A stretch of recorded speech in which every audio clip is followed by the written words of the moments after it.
20 degrees, and it never fails that the project that you want is at the very back corner of the shed.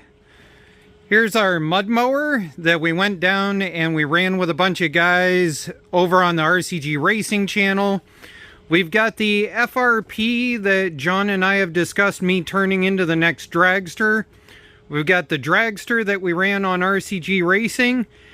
And then we got the bike that we upgraded and proceeded to make it undrivable.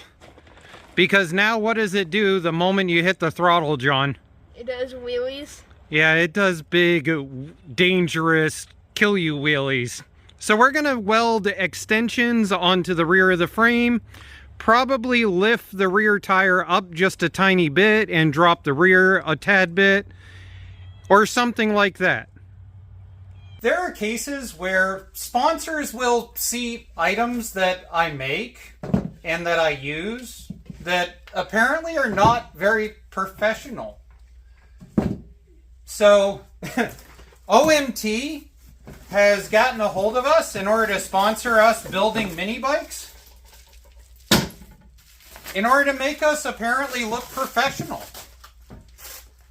So this is their scissor lift, 1,000-pound capable, no holds barred.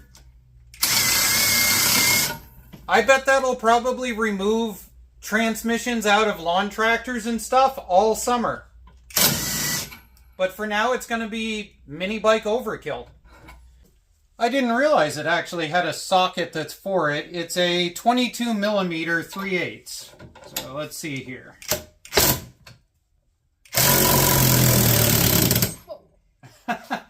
Alright, so the kickstand's going to give us issues.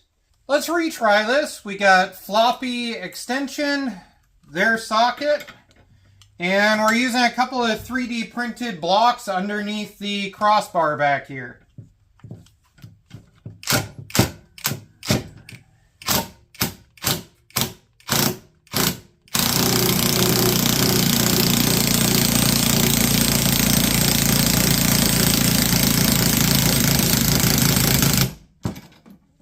I'm going to call that a win.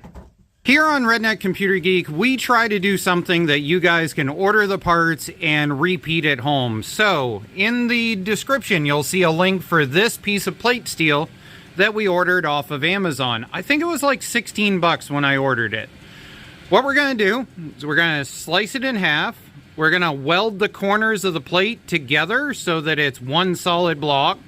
We're going to drill an axle hole through it. Then we're going to grind both plates together so that they meet this curve. And then we're going to weld it with the axle hole back and probably up about an inch or so. We have a limited amount of brake cable, line, whatever you want to call it. So we want this to end up right about here so that that caliper ends up right here. We've measured out and we should be able to run the cable up and over the top of everything instead of under and around the front of the engine. Alright, comment section, let's have an argument on this video. Are you a score it down and then full cut person, or are you a score it up and then full cut down? Or what are you? I personally prefer to score it down and then full cut. But that's just me. Comment section, let's argue. You have a creepy smile sometimes, you know that? Anyways, we undid the brake cable. That is definitely going to have enough floating capability to go back there, so that's good. John figured out that these are 5 millimeter. The release for the cable end is a 10 millimeter. I mean, go figure, it's a Chinesium mini bike.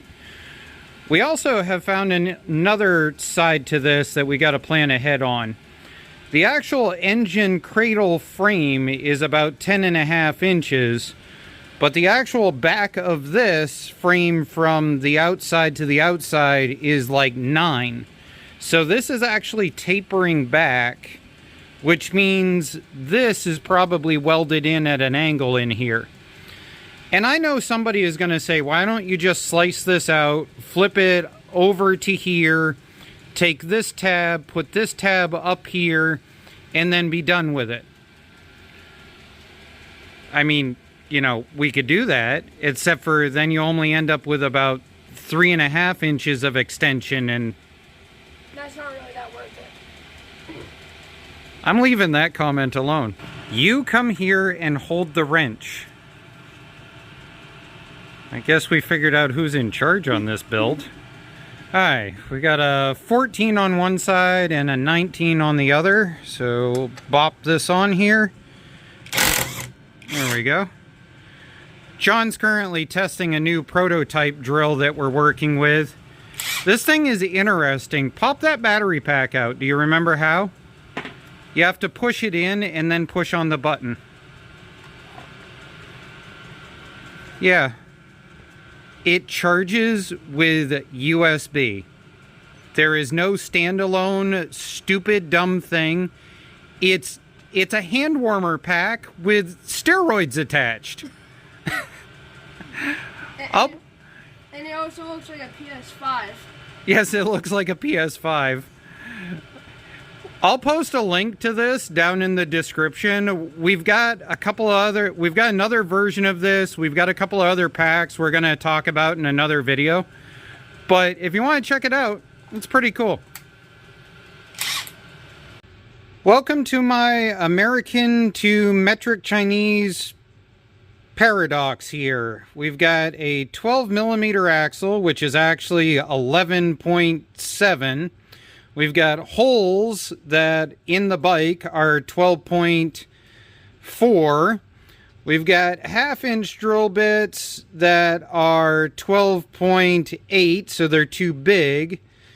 I bought metric step bits from Temu that the 12s are actually 11.4. So I found this really worn out American step that comes out exactly the same. So we're going to drill it out with a 3/8, and then we're going to ream it out through with this. And if it gets screwed up, it's your fault. Dang it.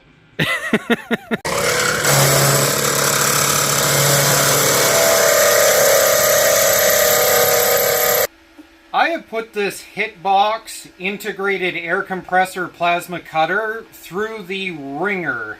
It survived a couple of thunderstorms outside that I forgot it. It's finally having an issue. The fan is noisy. Otherwise than that, it works great. Alright. So we marked out where the cut line is. John drilled an axle hole. We've got a 1/2 inch of sandwich here. I'm going to see if we can manage to blast this thing off. Probably should put a new tip in, but whatever.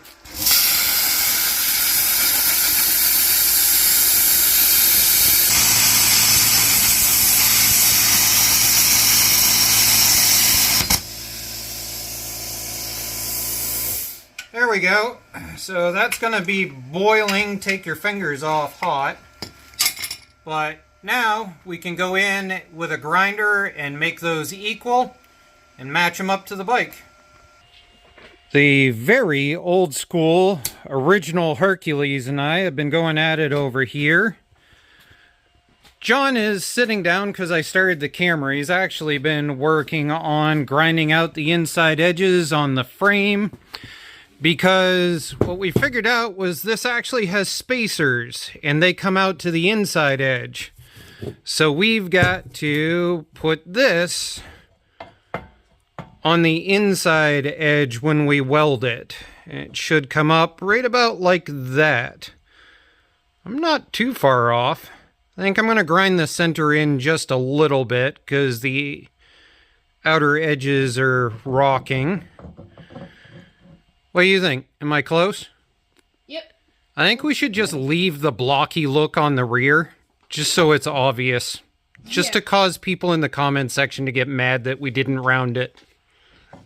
This entire bike is just a geometric crapshoot. The bars for the engine cradle are actually tweaked this way.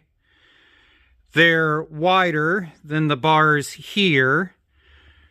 The seat is actually welded higher on that side than it is on that side. If you look at the frame rail there, that frame rail is lower than that side is.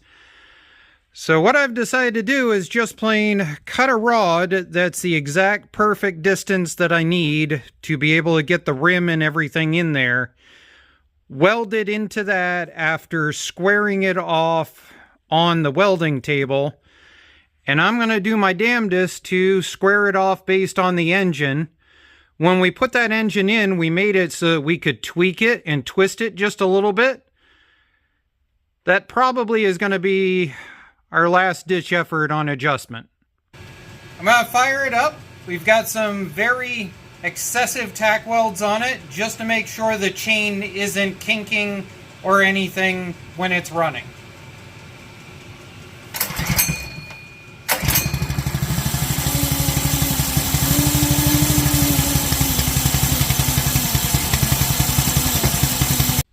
I say it all the time, you don't need a fancy welder in order to be able to go do some projects, or a fancy helmet.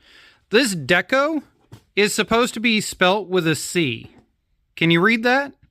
Yeah. When the cheap company can't even spell their own name, it's high quality. These one-dial welders I get asked about all the time. I like them. Hitbox makes a version of this. This company makes one. I think Vevor has one too. The problem is they're only good for thick steel, like 1/8 of an inch to 1/4 inch thick, 3/16, stuff like that. They don't dial in to do sheet metal. And that is their one drawback. They are structural welders. They are not sheet metal welders. And now we're on the break it down to do something else number 5 so that we can paint everything. But we're going to spin this up. John's going to hit the brake. Hold the brake.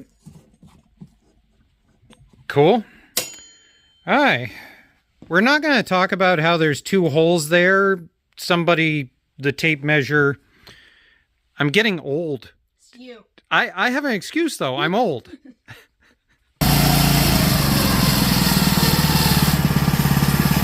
to go. Now, be a good YouTuber. You can't drive it until you say thank you to OMT for the lift. Thank you, OMT, for the lift.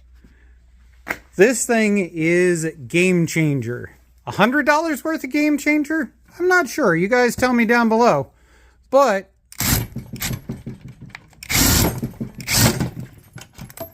that is pretty nifty. And you can roll right up over the top of it if you need to. Alright, should I stop talking about a sponsor and let you go see if you can dump this thing in the snow? Yeah. Yeah. We're losing daylight, but somebody wants to go try. It's got a snow tire on the rear. Should be perfect. Yeah, right. Most people ride into sunsets. Not John.